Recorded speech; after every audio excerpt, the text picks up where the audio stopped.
লতি কচু চাষের জন্য জমি নির্বাচন। লতি কচু চাষের জন্য কিভাবে জমি প্রস্তুত করবেন?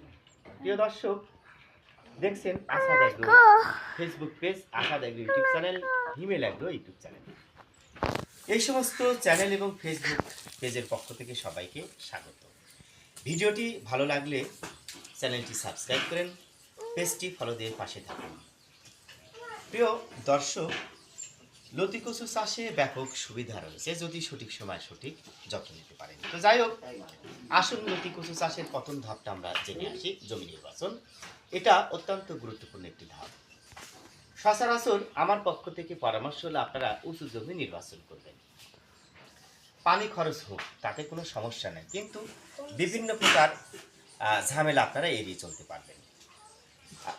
এমন জমি নির্বাচন করবেন না যা সারা বছর বৃষ্টির পানি জমে থাকে, এমন জমি কখনোই নির্বাচন করবেন না। অথবা বর্ষা এলে 1 হাঁটু বা 2 হাত 3 হাত পানি জমে থাকে।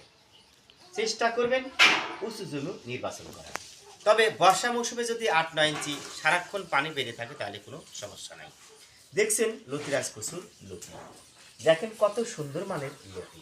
এই দেখেন, শীতকাল এখনো পার হয় নাই, লতি আসতে শুরু করেছে। এই লতিগুলো 2 হাত 3 হাত 2.5 হাত পর্যন্ত লম্বা হবে।